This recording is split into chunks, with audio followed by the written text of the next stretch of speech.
Bom dia, turma, tudo bem? Turma, vamos iniciar o nosso conteúdo de hoje e, consequentemente, encerrar o conteúdo que envolve a farmacodinâmica e a química farmacêutica. Ressalto para vocês que todas as aulas pertinentes a todos os dias estão já no AVA, tá? Inclusive aquelas que não foi possível ministrar, elas já estão no AVA, basta vocês ir nos encontros e as aulas estão renomadas pela data, ok? E da aula passada, que vocês vão assistir, nessa aula, gente, ela trata, de modo geral, das características associadas ao perfil do tipo de ação dos fármacos em si. Mas só para vocês conseguirem compreender, quando nós pensamos quimicamente, os fármacos eles são classificados em dois tipos de substância de acordo com o mecanismo de ação. O que seriam essas duas substâncias? Seria fármacos estruturalmente específicos e fármacos estruturalmente inespecíficos. O que seria isso? Quando eu falo de um fármaco estruturalmente inespecífico, é um fármaco que age no organismo por um mecanismo físico-químico. É alguma característica da molécula que faz com que ocorra a ação da substância.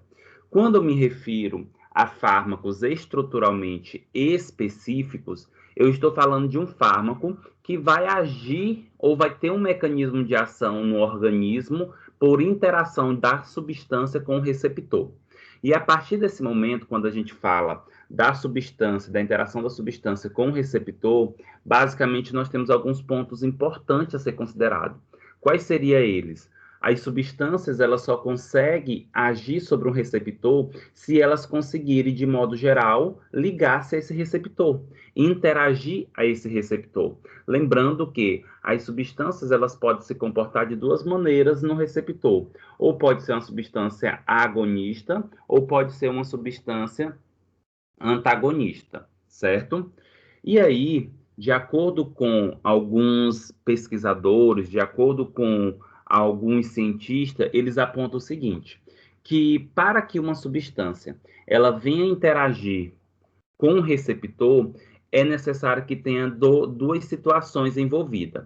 A primeira é que tenha um espaço nesse receptor para que possa ter o encaixe da substância. Em outras palavras, é necessário que tenha uma complementariedade espacial entre a substância e o receptor. E o segundo ponto é que tanto a substância como o receptor, que também é uma substância química, que são constituídos por elementos químicos, que são constituídos por átomos, eles têm que fazer ligação.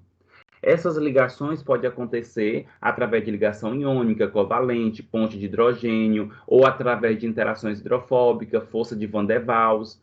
Então, tudo isso que eu estou falando aqui para vocês refere-se à característica da interação do fármaco com o receptor. Lembrando, turma, o seguinte, que quando eu falo de uma substância, olha só, quando eu falo de uma substância, essa substância ela é formada por átomos, tá? Por elementos.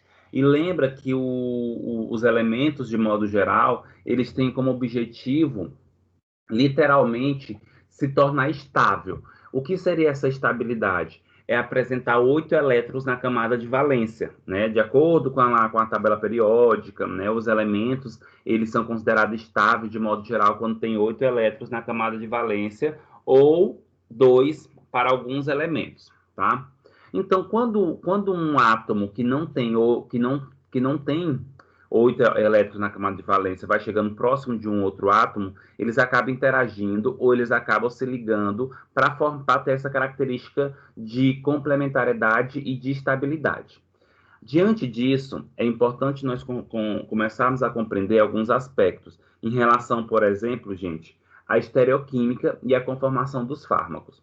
Quando eu utilizo o termo estereoquímica, é basicamente referindo-se ao quê? A estereoquímica, gente, é uma ciência da química que estuda a disposição espacial dos átomos que formam a estrutura da molécula. Ou seja, a estereoquímica ela vê estuda qual posição de um átomo encontra-se ele nesta estrutura química. Até porque é importante nós compreendermos que os fármacos, que as substâncias, gente, não são elementos, não são moléculas planar. O que seriam essas moléculas planar? Elas não têm uma mesma posição. As moléculas, elas são 3D, as moléculas, elas são tridimensional, ou seja, tem-se um átomo na frente, tem um átomo ou radicais atrás, na diagonal, dos lados. Então, de modo geral, nós temos que compreender que as moléculas, elas são formadas por uma característica estrutural 3D, tridimensional. E isso significa o quê? Significa que uma vez que o fármaco muda um átomo de posição, esse átomo que foi mudado, ele pode impedir a ligação com o receptor, e isso fazendo com que não ocorra efeito, como também ele pode, turma, de modo geral, favorecer uma ligação com outro receptor. E aí essa ligação com outro receptor pode levar a problemas ou ser benéfico. Isso vai depender da substância, da ligação, da alteração que acontece. Assim, a partir desse momento, nós vamos estar estudando aí, de modo geral, a estereoquímica e a conformação dos fármacos.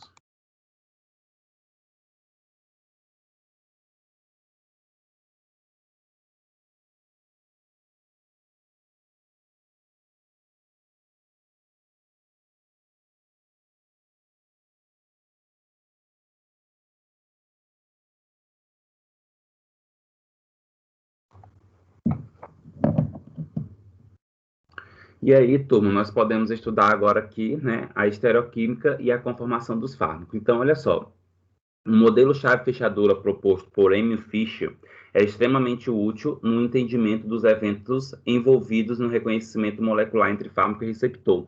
Lembrando que quando a gente fala desse modelo chave-fechadura, nós nos referimos à característica associada ao quê? A característica associada ao perfil do encaixe. Significa que as substâncias, elas se encaixam nos receptores, tá? E esse encaixe com o receptor é como se fosse um modelo chave-fechadura, que nós já estudamos até esse modelo na farmacologia, tá? Contudo, é muito importante nós compreendermos que, apesar dessa postulação de que é muito importante esse modelo chave-fechadura nesse reconhecimento fármaco e receptor, mas isso é uma realidade parcial. Por quê? Não de modo geral acontece dessa maneira. O fármaco chega e se encaixa ao receptor. Não. Para acontecer isso, precisa ter interações entre átomos, entre elementos químicos, precisa ter um encaixe, precisa ter um espaço entre o receptor para que a molécula se encaixe a esse espaço. Além disso, é necessário que tenha esses aspectos dessas ligações em si. Então, de modo geral, quando eu me refiro a isso aqui, é para a gente já começar a compreender que os fármacos, quando se ligam ao receptor, eles já se ligam de uma maneira mais diferenciada. Não é somente chegou e encaixou. Precisa se compreender a conformação espacial desses elementos. Então, como assim? Vamos estudar aqui, tá? Aquilo que eu comentei para vocês. Olha só, turma. De modo geral, as ligações entre fármaco e receptor no sistema biológico biológicas são interações tridimensionais dinâmicas, ou seja, não são estáticas. Então, quando vocês observam, gente, estas moléculas, o que eu quero chamar a atenção de vocês? É que essas moléculas têm o quê? Tem átomos na frente, átomos atrás, radicais na forma diagonal, radicais na forma lateral. O que isso nos mostra? Nos mostra que as substâncias, elas são 3D, e por ser tridimensional, essas substâncias, elas podem sofrer rotação. Um átomo está numa posição e outrora pode estar em outra posição. E a mudança, gente, nessa rotação, a mudança no local ou no espaço de um átomo pode interferir totalmente na interação com o receptor. E, né, diante disso que eu comentei para vocês aqui, falando sobre esses aspectos, é importante compreender o seguinte: por muito, demorou-se compreender essa história que eu estou comentando para vocês. Demorou-se tempo os pesquisadores, os químicos medicinais, conseguir compreender que as estruturas químicas elas eram tridimensional. Infelizmente, esses estudos associados à conformação dos fármacos só foi possível depois de alguns problemas, de algumas tragédias, que é o que eu vou comentar agora para vocês.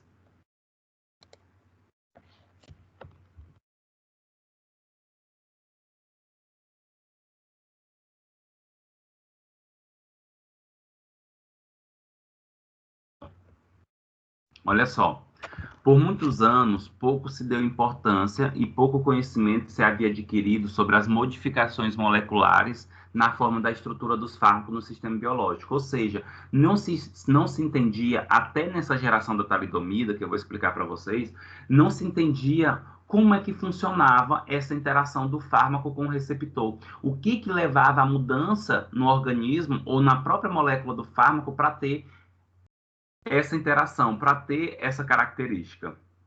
Tá? Entretanto, na década de 60, uma grande tragédia ocorrida com gestantes e a formação dos seus bebês despertou o mundo e os químicos medicinais para a importância da estereoquímica.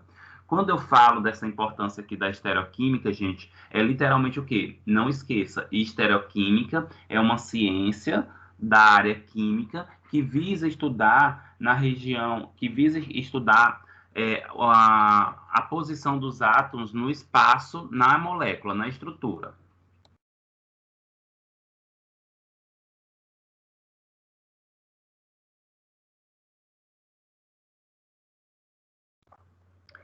E isso só foi possível, esse estudo, turma, só foi possível a partir da geração talidomida. Só para vocês começarem a situar, né? A talidomida, de modo geral, ela está associada a uma característica de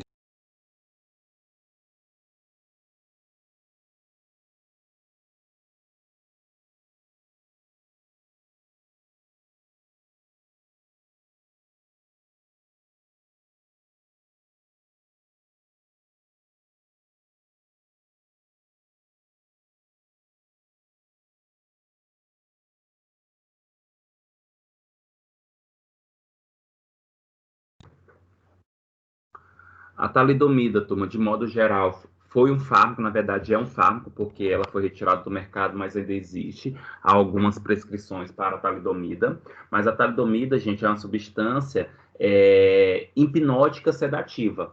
A talidomida ela foi usada aí na década de 60 para tratar enjoo matinais de mulheres gestantes, tá? E eu vou comentar mais para vocês agora sobre ela e explicar o que vida tem a ver com esses estudos da conformação dos fármacos.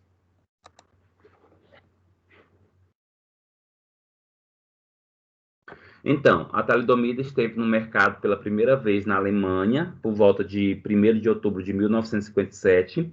Foi comercializada como um sedativo hipnótico com poucos efeitos colaterais, tá? Quando nós falamos sedativo hipnótico, gente, são classes de fármacos que têm como objetivo aí de levar a uma sonolência, levar a um relaxamento, tá?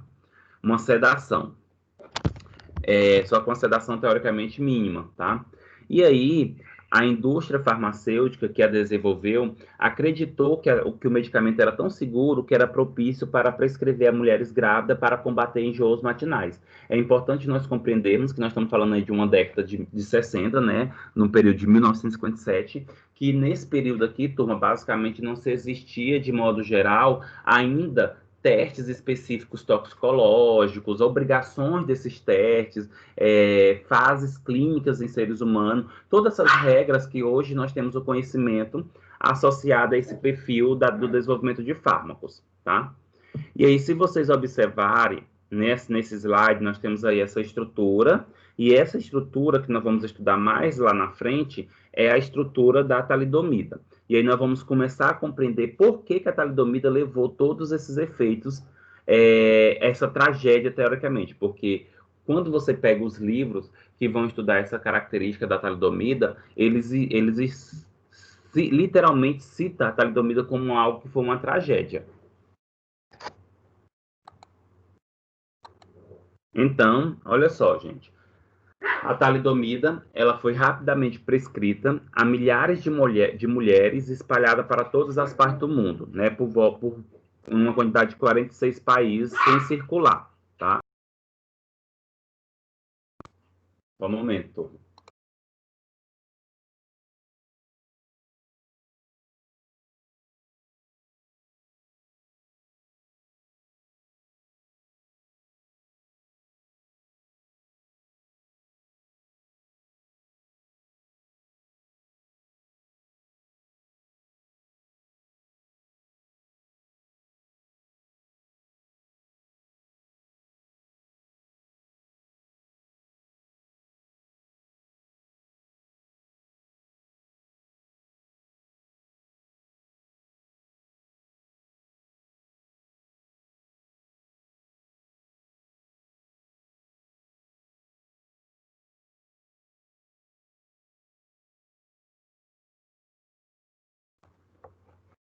E aí, turma, o que que esse parágrafo, teoricamente, ele nos mostra, né? Mostra o seguinte, que a talidomida foi distribuída em 46 países sem circular. Isso significa o quê? Que não foi enviado, que não foi, aliás, que não foi levado por outras pessoas. A indústria vendeu literalmente naqueles países. Contudo, né, nessa década de 60, com o uso da talidomida, em torno de 12 mil crianças nasceram com má formação congênita. O que seria essa malformação congênita? É quando há um desenvolvimento inadequado do feto. E isso pode acontecer quando é usado medicamentos que têm um perfil teratogênico. Quando eu falo de teratogênico, são fármacos ou substâncias que têm efeito de levar a malformação no feto. E a teratogenia, literalmente, é quando a criança ou feto ocorreu essa malformação, tá? De modo geral, olha só os efeitos teratogênicos da talidomida. Primeira coisa que nós temos que compreender é que a talidomida, de modo geral, gente, ela levava a uma má formação dos membros superiores e inferiores, mais visivelmente, entendeu? Mais visivelmente, a má formação desses membros superiores e inferiores. A talidomida, ela recebeu também como nome, aliás, a síndrome ocasionada pela talidomida também recebeu como nome de focomelia, tá? Por quê? Porque as crianças, gente, elas nascem com um membro inferior e superior atrofiado, semelhante a uma foca, tá? E o tórax bem desenvolvido, comparado aos membros superiores e inferiores. E o que que a talidomida levava à má formação? O que que acontecia com os fetos? Olha só, gente, ausência ou hipoplasia de membros, ou seja, ou não nascia com membro, ou a diminuição desses membros, defeito no fêmur e tíbia, malformação no coração, intestino, útero e vesícula biliar, polegar com 3 juntas, defeito nos músculos dos olhos da face e ausência aurículas e, consequentemente, poderia levar à surdez. Tudo isso, gente, de modo geral, está associado a essa característica da má formação, tá? Pela talidomida. Geralmente, as crianças que nasciam com talidomida, por volta de 2 a 5 anos, elas não resistiam.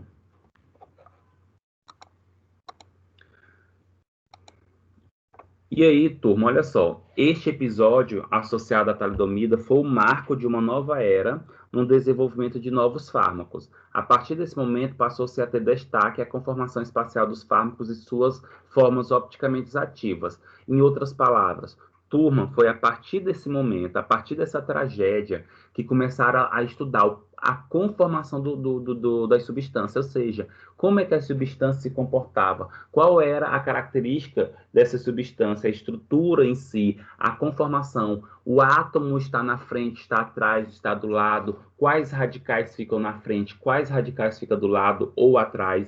Então, infelizmente ou felizmente, todo esse estudo da estereoquímica, da conformação, só veio a partir dessa tragédia da talidomida.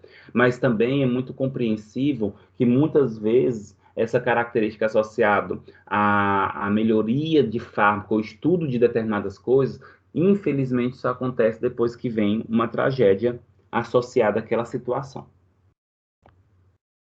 E, depois de tudo isso que eu comentei para vocês, o que explica o efeito teratogênico da talidomida? O que leva a esse efeito? Nada mais do que, gente, a presença do carbono quiral.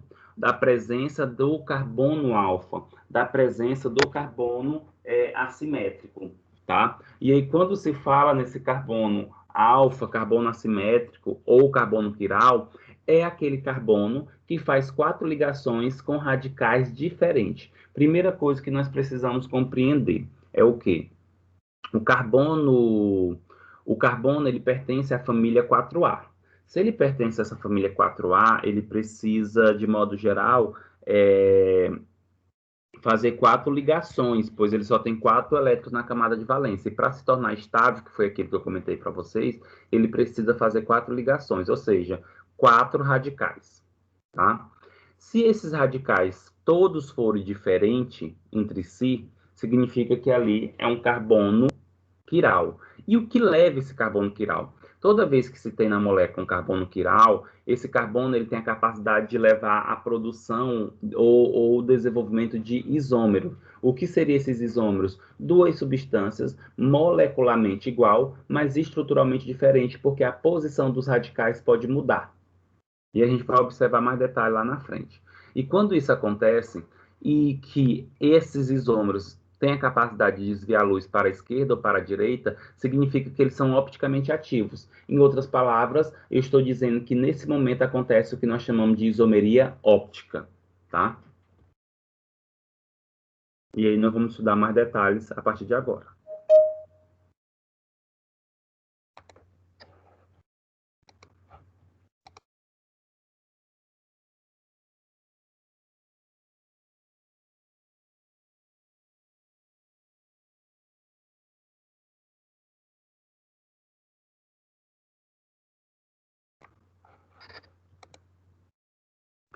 Turma, a isomeria óptica ou extraisomeria estuda o comportamento das substâncias quando submetida a um feixe de luz polarizada, certo?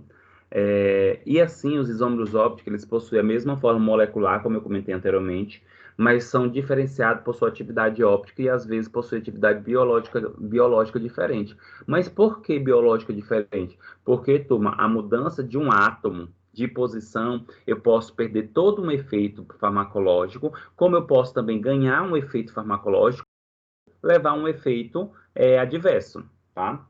E aí, observando essa estrutura química nesse slide, nós temos duas estruturas químicas. Aparentemente, turma, de modo geral, essas duas substâncias molecularmente elas são iguais.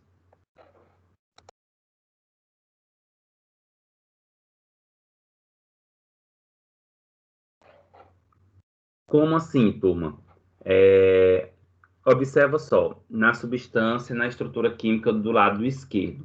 Na estrutura química do lado esquerdo, nós temos aqui 3 carbono, 3 oxigênio e 6 hidrogênio. Igualmente na estrutura química que nós temos do lado direito. Também tem 3 carbono, 3 oxigênio e 6 hidrogênio. Olha o que é que acontece, de modo geral. Molecularmente são semelhantes, mas estruturalmente são diferentes. Como que estruturalmente são diferentes? Observa a posição do hidrogênio e do metil, né? O metil que é o CH3, eles estão inverso, né? O próprio COH, que é o ácido carboxílico, a função ácido carboxílico que nós vamos estudar na próxima aula, está também inverso, a própria hidroxila. O que que isso significa? Isso significa, turma, de modo geral, que são duas substâncias que, apesar de ser molecularmente igual, estruturalmente são diferentes. Ou seja, uma desvia a luz para a esquerda e a outra desvia a luz para a direita. Nesse sentido, é importante nós compreendermos o seguinte. Imagine só, né, duas moléculas, e essas duas moléculas, gente, quando é colocado um feixe de luz polarizado nessas moléculas, nota-se que um dos feixes de luz é desviado para a direita. Então, quando se é desviado para a direita, significa que nós temos uma substância que é destrógeno, que é porque desvia para a direita, ou então esse destrógeno pode ser representado, turma, pela letra D na frente do nome da substância ou pela letra R. E toda vez que nós temos uma substância que ela desvia a luz para a esquerda, nós vamos denominar de levógeno, ou com a letra na frente L ou S. E aí, observam só, geralmente quando nós falamos dessa isomeria óptica, geralmente nós falamos também do carbono espelhado, né? Fala de carbono espelhado. Como assim? É porque as substâncias que têm um carbono quiral, elas acabam, quando colocado, por exemplo, de frente para um espelho, ela reflete a imagem, só que ela reflete a imagem ao contrário. É como se nós fôssemos, turma, é como se nós pegássemos, de modo geral, a nossa mão, tá? Se vocês observarem, a nossa mão ela tem a tendência de ser semelhante. Mas se eu pegar a mão direita e sobrepor, ou seja, colocar na parte de cima da mão esquerda, elas não se encaixam. O polegar, elas vão ficar, de modo geral, em posições diferentes, tá? Assim como outros dedos são diferentes. Isso nos mostra o quê? Que apesar de ser igual, elas, dependendo da posição, elas podem se tornar diferentes, estruturalmente diferentes.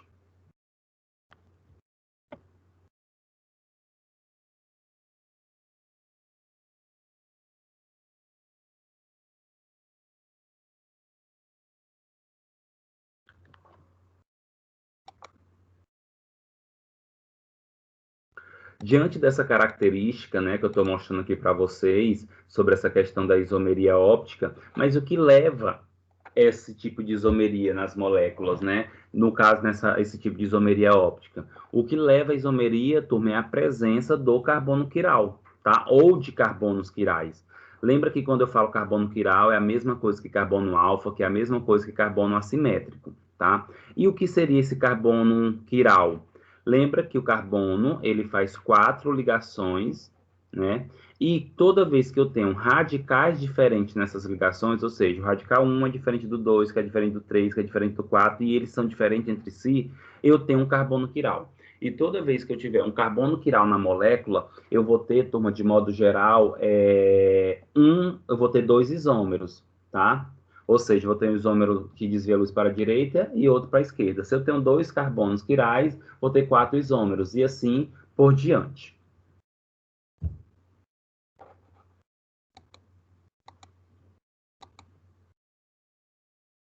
Só um momento.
E aí, turma, nesta imagem, nós podemos observar, né, nesse slide, mais detalhadamente sobre essa questão do carbono quiral.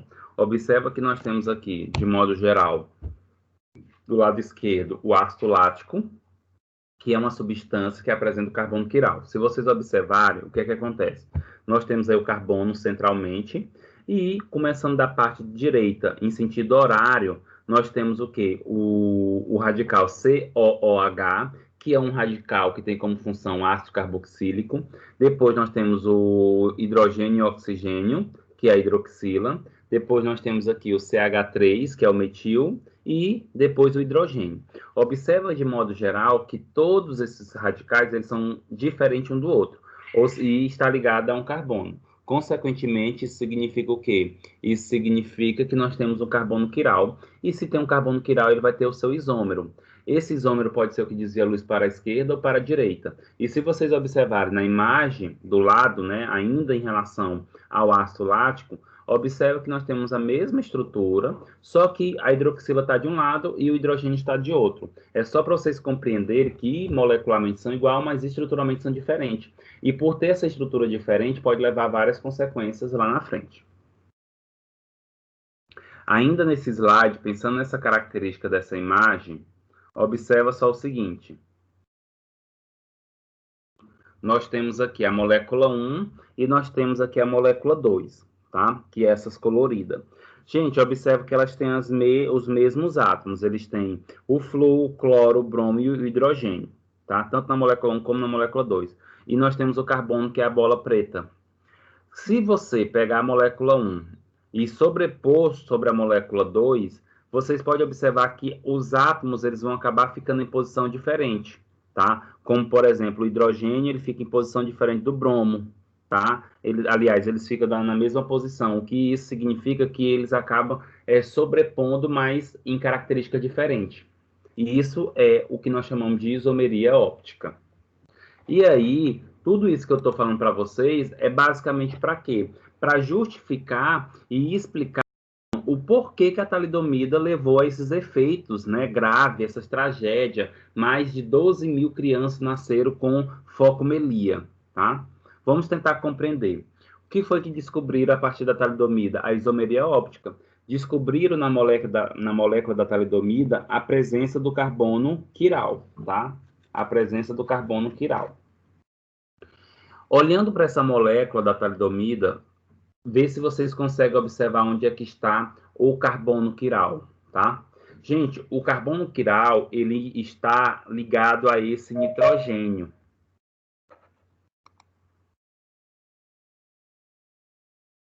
O carbono quiral, ele está ligado a esse nitrogênio, que do lado esquerdo, nessa imagem esquerda, que nós temos o nitrogênio e nós temos uma ligação que parece uma onda, tá?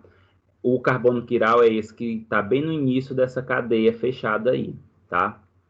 E aí, por quê? Porque tem 4 radicais diferentes, tá? Nesse sentido, o que é que acontece em relação a este carbono quiral? Se a talidomida tem um carbono quiral, consequentemente vai ter isômeros ópticos, né? Isso vai ter o isômero que desvia a luz para a esquerda, que é o S ou L, e tem o que desvia a luz para a direita, que é o R ou D. De modo geral, a talidomida, então, esses isômeros, eles podem se comportar por perfis diferentes. O isômero S, que desvia a luz para a esquerda, é o que tem um efeito teratogênico, ou seja, vai levar a uma formação fetal. E o isômero R é o que tem um efeito sedativo e hipnótico. Olhando agora essa imagem menor do lado direito de vocês, se vocês observarem, nós temos aí a talidomida, os isômeros, o isômero S e o isômero R. Perfeito. O que é que acontece em relação a essa talidomida? Aparentemente, a gente não vê diferença, mas existe uma diferença bem interessante aí. O que seria essa diferença? É a posição onde se encontram os radicais. Se vocês observarem, o carbono está fazendo a ligação com o nitrogênio no S com linhas tracejadas e já no R com linhas fechadas. O que seria isso? É a posição. Um dos radicais estão à frente da molécula e outro dos radicais estão atrás da molécula. Isso nos mostra o que? A mudança na posição conformacional da estrutura, o que vai interagir ou vai interferir na ação da substância.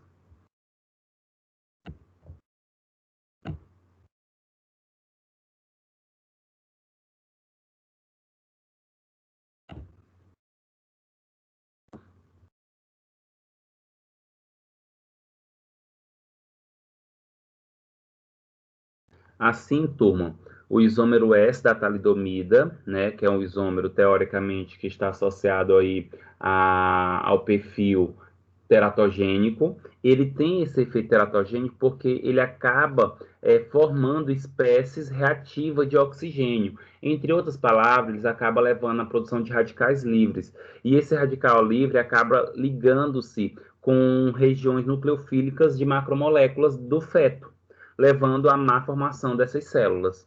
Já o isômero R, como que tem toda a característica adequada, estrutural, de interação com o receptor, é o que vai levar ao efeito biológico, ao efeito farmacológico desejado, que seria ser sedativo e hipnótico.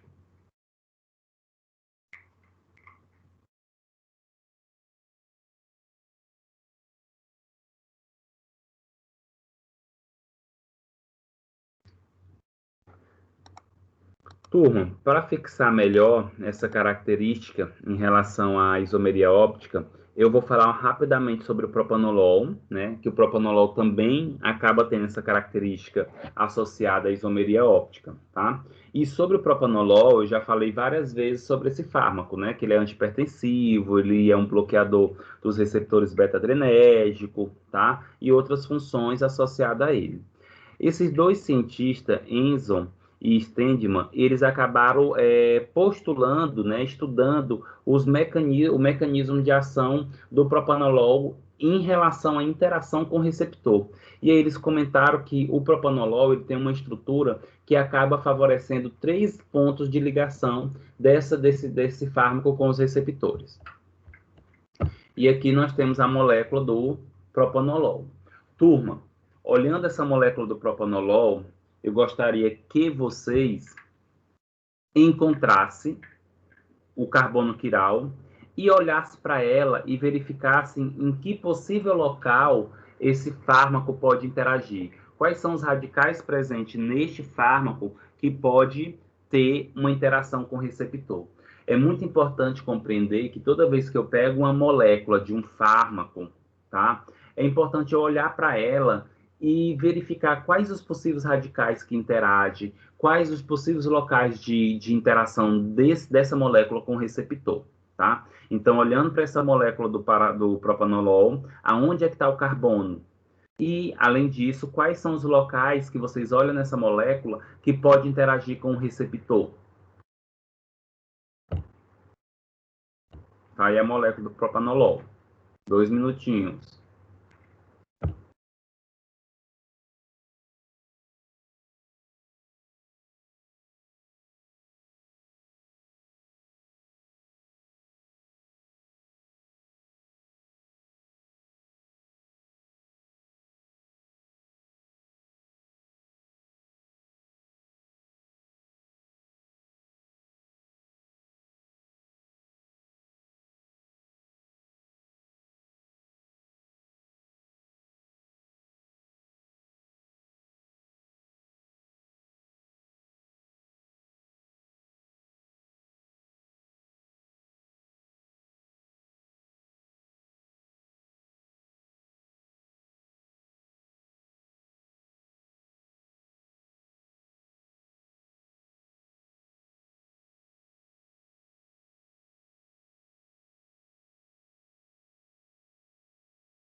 Então, turma, olhando a molécula do propanolol, nós podemos observar o quê?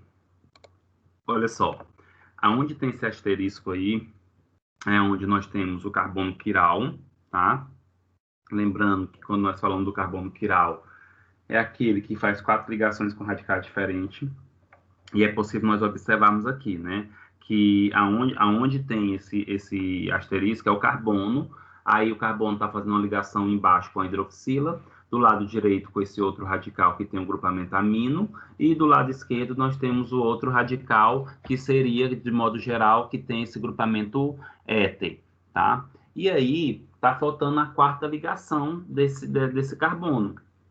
Lembra que é muito importante nós compreendermos que toda vez que o carbono ele está numa molécula, numa estrutura que vocês não conseguem ver as outras ligações desse carbono, significa que a outra ligação ele está fazendo com hidrogênio, que é o que está acontecendo aqui. Então, eu já sei de modo geral que o propanolol ele tem um carbono quiral e é nessa imagem aí, está representada aí, certo? E a outra pergunta foi: quais seriam os possíveis locais, de modo geral, que o propanolol ele interage,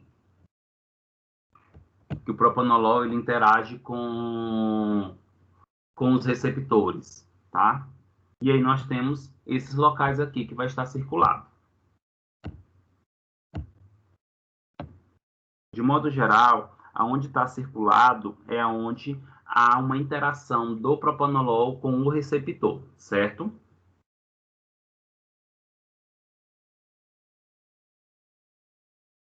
E aí eu vou falar sobre esses pontos, esses locais aí para vocês agora. Olha só, esse primeiro aí que vocês observam, que nós temos aí um anel aromático e ligado a esse anel aromático nós temos uma outra cadeia cíclica com 6 carbonos, é o grupamento naftila, tá? Esse grupamento naftila, ele vai acabar interagindo com uma porção do receptor, vou até mostrar para vocês o seguinte, essa interação, ela acaba interagindo com a porção do receptor, tá? E essa porção do receptor, de modo geral, turma, é uma porção que está associado a uma característica de interação hidrofóbica. Turma, é muito importante vocês compreenderem que toda vez que vocês encontrarem, por exemplo, um anel aromático ou cadeias cíclicas em um fármaco, em uma estrutura, há uma grande possibilidade dessa região que está o anel aromático ou a cadeia cíclica, eles apresentarem uma interação hidrofóbica com o receptor. O que seria essa interação hidrofóbica? Para isso acontecer, o receptor precisa-se também ter uma porção hidrofóbica, ou seja, ter um anel aromático, por exemplo. E aí, a interação hidrofóbica é uma interação físico-química de afinidade. Como tem uma porção que tem uma porção hidrofóbica, as duas acabam interagindo por ter esse perfil, tá? A hidroxila, ela vai acabar interagindo com um receptor através de ligação de ponte de hidrogênio. Lembrando que quando a gente fala em ponte de hidrogênio, eu estou me referindo, de modo geral, a uma ligação associado a uma ligação do tipo covalente, tá? E essa ponte de hidrogênio é uma das mais comuns presente nas interações fármacos-receptores. E eu quero chamar a atenção de vocês dessa interação aí. É essa mudança aí nessa hidroxila que vai acontecer por estar ligada ao carbono quiral, que vai impedir a interação do propanolol com o receptor, dependendo do seu isômero.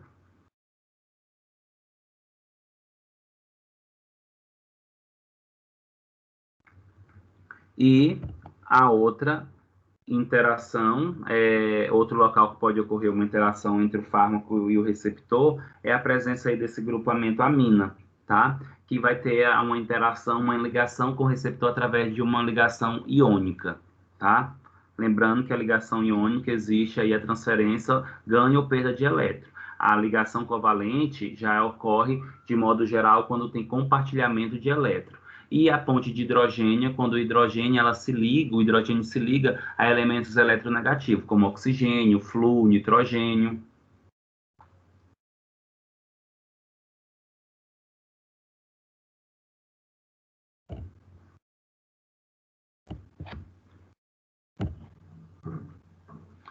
E aí, turma, é importante nós compreendermos o quê? Se o propanolol ele tem um carbono quiral, consequentemente, o que é que acontece? Significa que essa molécula ela tem isômero. Ela tem um isômero S e tem um isômero R, tá? O isômero S é o que desvia a luz para a esquerda e o isômero R é o que desvia a luz para a direita. Em relação ao paracetamol, o isômero S é aquele que consegue realizar as três ligações. Que ligações são essas? Essas três aqui que eu mostrei para vocês. Então, tem a ligação, tem a interação hidrofóbica, tem a ponte de hidrogênio e tem aí a ligação com o grupamento amino, certo? Então, se o isômero S consegue realizar essas três ligações, significa que tem um encaixe perfeito com o receptor e isso vai levar aí uma atividade potensora. Contudo, turma, o isômero R, que é o que desvia a luz para a direita, ele já não consegue, de modo geral, como se diz, ele não consegue interagir corretamente com o receptor, tá bom? Por que que ele não consegue interagir com o receptor, de modo geral? Porque a hidroxila vai mudar de posição, que é o que eu vou mostrar para vocês na próxima imagem, tá bom? A hidroxila ela vai mudar de posição, certo? E qual é o problema aí do isômero R do propanolol? É porque como ele não consegue se ligar ao receptor adequadamente, ele acaba indo inibir enzimas metabolizadoras do hormônio tiroidiano T3 e T4. E aí não vai ter essa metabolização e vai ter essa carência. E olha só, turma, essa estrutura, olha só essa imagem de modo geral. Nós temos aí a estrutura química do propanolol na parte superior, e aí na parte esquerda, de modo geral, nós temos o quê? E aí na parte esquerda nós temos o isômero S, e na parte direita da imagem nós temos o isômero R. Está até representado aí pelas siglas, tá? Aliás, pelas letras, ok? E aí, turma, em relação ao isômero S, observa que o isômero S ele acaba interagindo com o receptor perfeitamente. Como assim? Turma, é, esses balõezinhos que está sendo representado aí com essas linhas a região do receptor, tá? É a região do receptor. Consequentemente, o grupamento naftílica está interagindo com o receptor, o hidrogênio na parte de baixo, que é o hidrogênio do receptor, está interagindo com o oxigênio do propanolol, que é representado por essa cor vermelha, e o grupamento amina do receptor está interagindo com o grupamento amina do propanolol, que é representado por azul, certo? Nesse contexto, observa já que em relação ao isômero R, observa o quê? Que quando você tem um isômero R, turma, lembra que é porque acontece a isomeria óptica, então ocorre mudança na posição dos radicais, dos elementos. Olha só, em relação ao isômero R do propanolol, o que foi que aconteceu? Continua tendo a interação de modo geral hidrofóbica, perfeito. Continua tendo a ligação iônica entre o grupamento amina do receptor e do fármaco. Só que observa agora o quê? O hidrogênio do receptor, lá embaixo, ele não está se ligando mais ao hidrogênio, não está se ligando mais ao oxigênio do propanolol. Por quê? O oxigênio do propanolol, de modo geral, o que foi que aconteceu? Ele acabou indo para uma outra posição, ao contrária, ficando distante do hidrogênio do receptor, não podendo se interagir. E aí, pelo fato de não poder se interagir, consequentemente, ele não faz a ligação e isso pode interferir na interação do fármaco com o receptor, que foi o que eu já expliquei outras vezes para vocês aqui.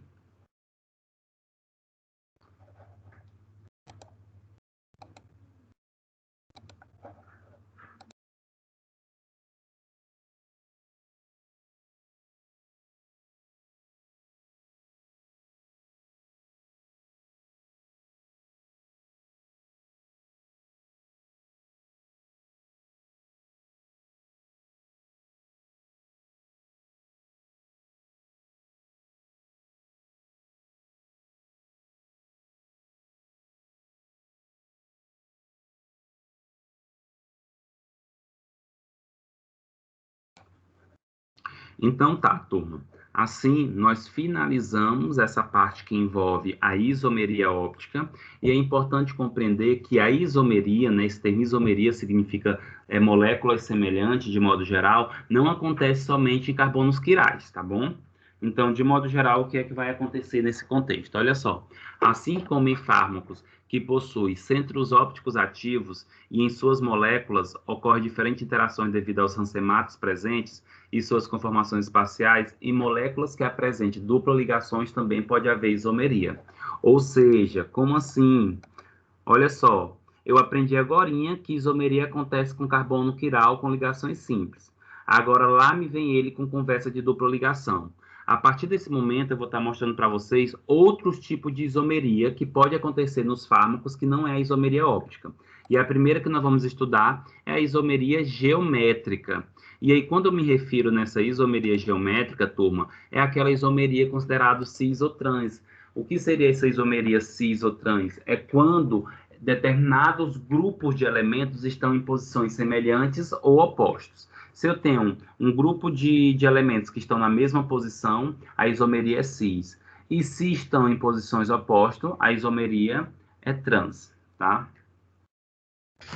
Essa isomeria cis também pode ser chamada de Z, e essa isomeria trans também pode ser chamada de E. E nós temos alguns critérios, né, para acontecer essa isomeria cis ou trans. A primeira coisa, a isomeria do tipo geométrico, ela pode acontecer tanto em compostos com dupla ligação.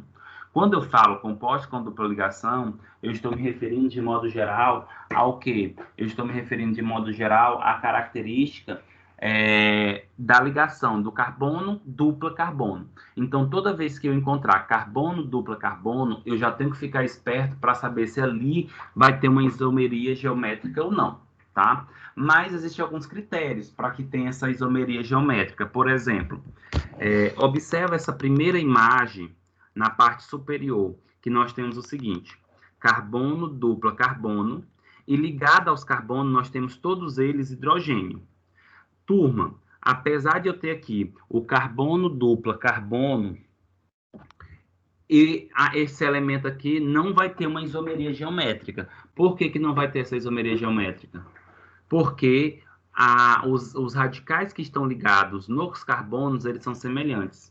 Para que tenha isomeria geométrica em compostos com ligações duplas, os radicais precisam ser diferentes. Além disso, a isomeria geométrica não necessariamente só acontece em carbonos com dupla ligação. Também pode acontecer em compostos cíclicos, tá? Ou seja, em compostos com cadeia fechadas.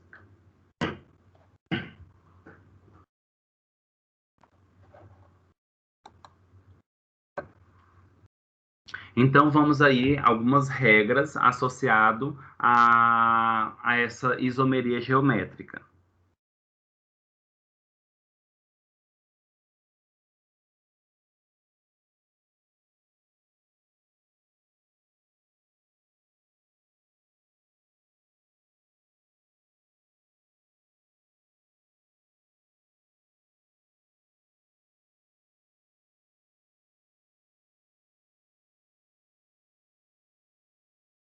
Olha só, os isômeros deverão ter carbonos unidos por uma dupla ligação e os ligantes diferentes presos a cada carbono da dupla ligação. O que que eu estou querendo dizer aqui para vocês? O que que eu estou informando aqui para vocês? Que de modo geral, olha só, quando se tem isomeria do tipo geométrico em compostos com ligações duplas, eu preciso ter um carbono dupla carbono e os radicais do carbono, de cada carbono, tem que ser diferente. Então, o radical A é diferente do B e o radical C tem que ser diferente do D. Se eu tenho essas condições, eu posso afirmar que eu tenho aí uma isomeria geométrica, do tipo acontecendo em ligações duplas com carbono-carbono. E aí nós temos um exemplo bem clássico aqui de cloroeteno.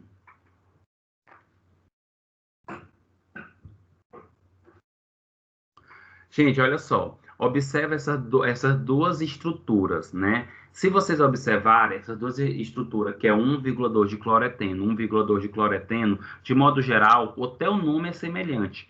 E até a molécula, de modo geral, a quantidade de elementos que é presente nas moléculas são semelhantes, tá? Observa aí que nós temos 2 carbonos, 2 hidrogênios e 2 cloro, tá? Agora, o que é que acontece? A posição desses elementos são como posso dizer, são diferentes. A primeira molécula, nós temos aí o cloro e o cloro em posições semelhantes. Então, se estão em posições semelhantes, significa que é uma isomeria geométrica do tipo cis. Já o cloro, na imagem seguinte, o cloro já está em posição, turma, transversal. E aí, se estão em posição transversal, já significa, de modo geral, que é uma isomeria do tipo trans.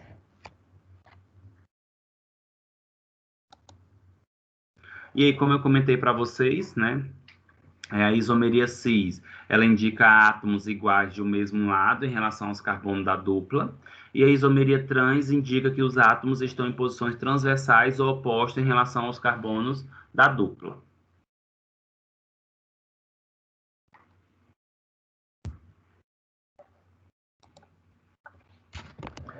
Lembrando que, quando nós falamos da isomeria geométrica, ela pode acontecer tanto em carbonos de dupla ligação, tá? Como também em compostos cíclicos, tá? Agora eu vou falar para vocês dos compostos cíclicos. Para que a isomeria geométrica aconteça em compostos cíclicos, é necessário que pelo menos 2 carbonos do ciclo apresentem ligantes diferentes entre si. Ou seja, observe essa primeira molécula, que é uma molécula mais simples de se compreender em relação a essa isomeria. Gente, se vocês observarem, o que é que acontece? Nós temos aqui um composto cíclico. Esse composto cíclico, de modo geral, ele apresenta 3 carbonos, tá? E aí, a primeira coisa que eu tenho que compreender é o seguinte, que em relação ao composto cíclico, para que tenha isomeria geométrica, 2 carbonos que estão ligados entre si, os radicais nele precisam ser diferentes. Observe esse carbono que está ligado a 2 hidrogênios. Como ele está ligado a 2 radicais, que é o mesmo tipo de radical, esse carbono aqui já não entra nessa isomeria geométrica do tipo cíclica. Mas olha esses 2 carbonos da parte de baixo, que nós temos o carbono, e ligado ao carbono nós temos o cloro e o hidrogênio. E o outro carbono, ligado a ele, nós temos o hidrogênio e o cloro. Turma, o que é que acontece aqui? Nós temos uma isomeria do tipo cis. Por quê? O cloro, assim como o hidrogênio, eles estão na mesma posição, tá?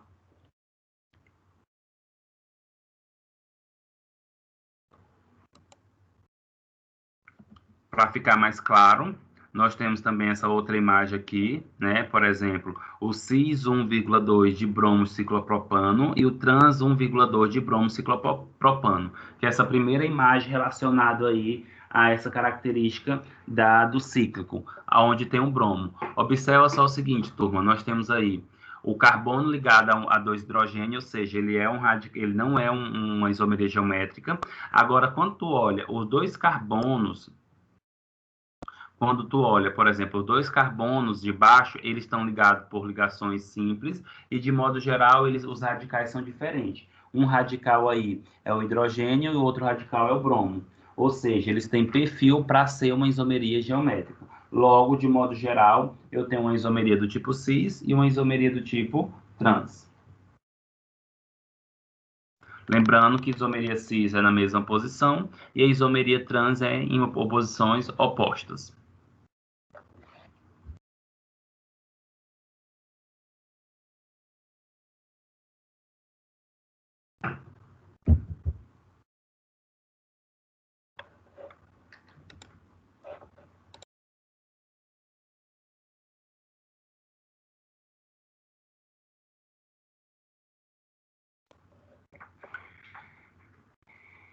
E aí, turma, para a gente encerrar essa parte que envolve essa característica de isomeria, tá? Nós temos, de modo geral, a isomeria do tipo planar, que é chamada de planar, ou de posição, que o próprio nome já nos refere, já nos diz do que se trata essa isomeria, tá?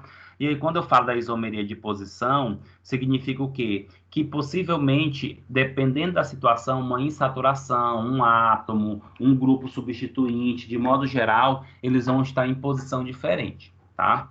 Então, a isomeria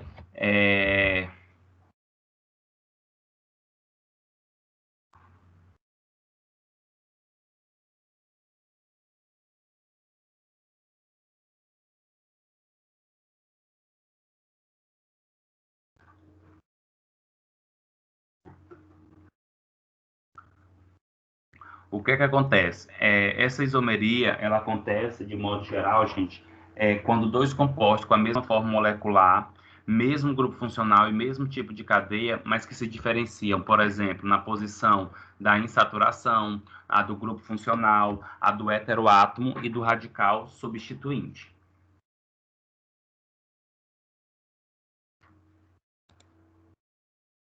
E aí eu vou falar para vocês dos dois tipos de isomeria de posição, do tipo da posição do heteroátomo, como também em relação à posição do grupo orientador e substituinte. Primeira coisa em relação à isomeria do tipo da posição do heteroátomo. Primeira coisa que nós temos que lembrar o que é um heteroátomo. Gente, heteroátomo é um elemento que está entre dois carbonos, que não é o carbono e nem hidrogênio. Tá? Geralmente o heteroátomo ele pode ser um oxigênio ou um nitrogênio. E é muito comum observar esses heteroátomos em que moléculas, em que funções? Nas funções éter, amina, amida, tá? Vai aparecer. Observa só, gente, essa estrutura aqui. Aliás, essas estruturas. Se vocês forem contar nessas duas estruturas aí, a quantidade de carbono, a quantidade de hidrogênio e a quantidade de oxigênio de ambas as moléculas, o que acontece aqui? As moléculas elas são semelhantes, elas são iguais, molecularmente. Contudo, estruturalmente, elas são diferentes, tá? E quando eu falo estruturalmente são diferentes, na própria imagem nós podemos observar isso. É a posição aí do heteroátomo, do oxigênio. O que acontece?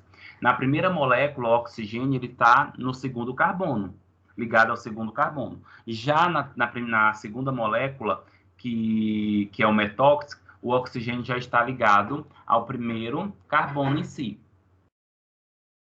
Ou seja, são substâncias molecularmente semelhantes, mas estruturalmente diferentes.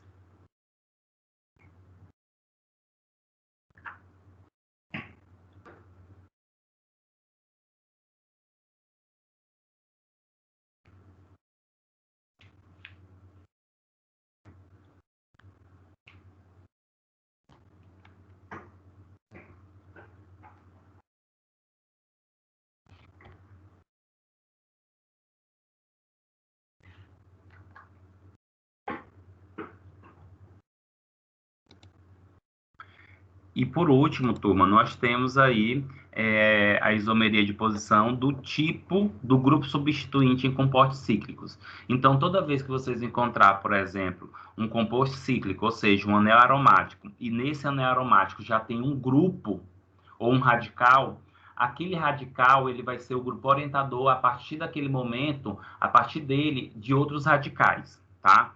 Então, por exemplo, esse grupo nós temos essa imagem aí, nós temos o metil aí no primeiro carbono, né, tá? O metil, gente, é o CH3. Ele tá aí no primeiro carbono de modo geral, tá? Então, significa o quê? Que todos os outros radicais, independente de ser metil ou não, eles vão acabar se ligando de modo geral em outros carbonos a partir da orientação desse grupo inicial, tá? E aí, assim, nós temos aquela famosa isomeria do tipo de posição em composto cíclico, que é chamado de orto, meta e para.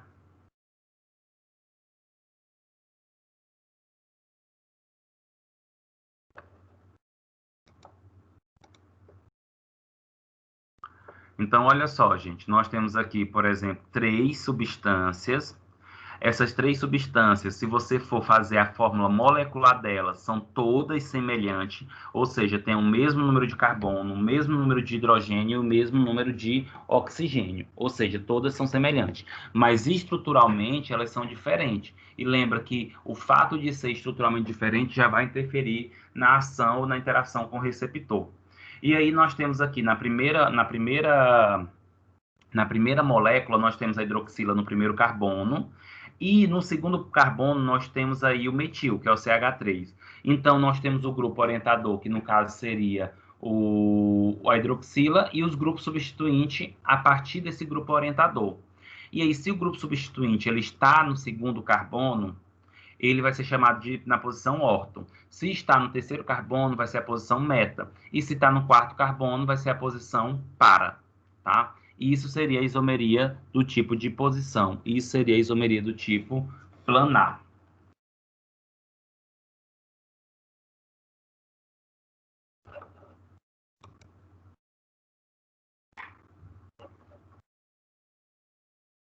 Turma, alguma dúvida, algum comentário?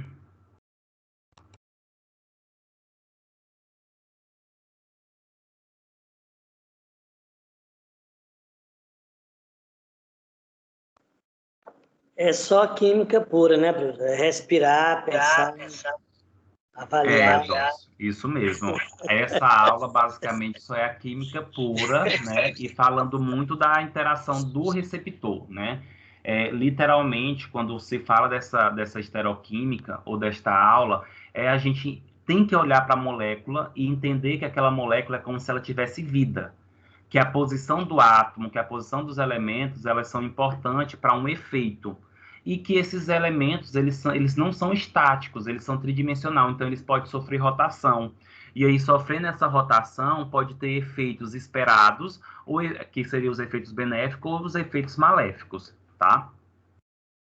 E a próxima aula, que vai ser na próxima semana, aí que vai ser mais química mesmo. Na próxima aula, turma, nós vamos tratar de funções orgânicas.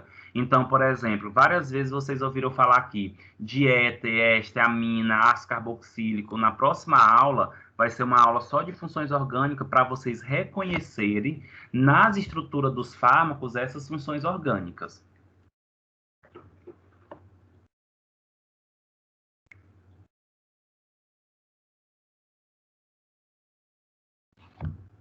Turma, então, bom descanso para vocês, bom estudo.